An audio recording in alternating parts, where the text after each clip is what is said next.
Giulia Zerbini, who joins us from Augsburg in Germany. Giulia is a chronobiologist at the University of Augsburg. First time I've ever spoken to a chronobiologist, Giulia. Thank you so much for your time.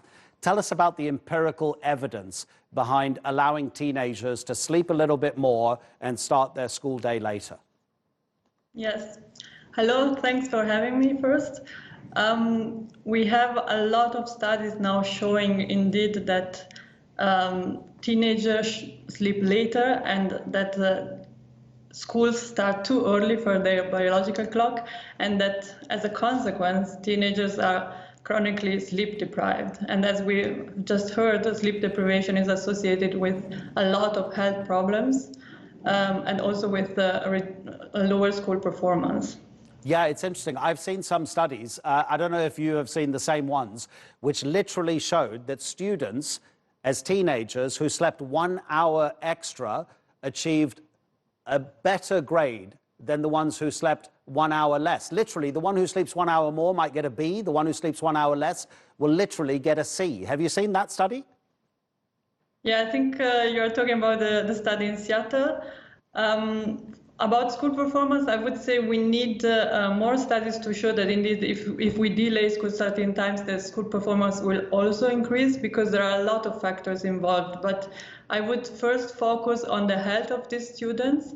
And there are more studies showing that if school starting times are delayed, then their health is also improved in terms of better sleep, better mood, better concentration in school. And as a consequence, I'm sure that the better performance will also come along. Every student in the world should watch this interview and then say to their parents, look, I've recorded this. You need to let me sleep a little bit more. What happens to a teenager's body that changes their need to sleep a little bit later than compared to when they were younger?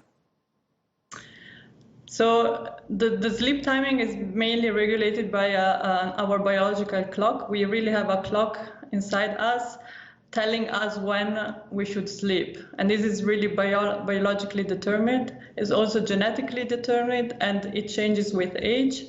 That has been shown that teenagers delay their sleep, and it's not only because they like to stay up at night and go partying. It's also something that we see in animal studies. So the young animals also sleep later, and then with age we will then become earlier sleepers. But also light exposure is very important in determining when we sleep.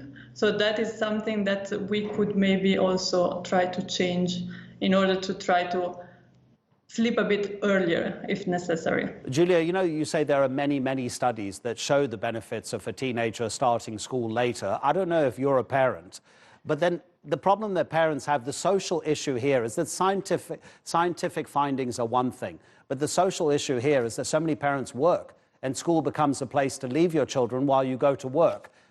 When is the science going to become so overwhelming that all schools across the world will start the day later for teenagers? I think it's very interesting because, of course, there are many problems that need to be taken into account. But I think the science has shown this already for a long time, because there is even a report from 1913 showing that there was already a difference in sleep duration between teenagers in the US and in Germany. And at that time, US students were sleeping longer compared to German students. And one of the reasons that was brought up for this was that school starting times in Germany were at 8 a.m. and in the US at that time the school starting times were at 9. So we know this for a long time, and I think there are enough proofs to push society to try to find solutions to delay school starting times. Giulia, thank you so much. Giulia Zerbini, chronobiologist, speaking to us from Germany.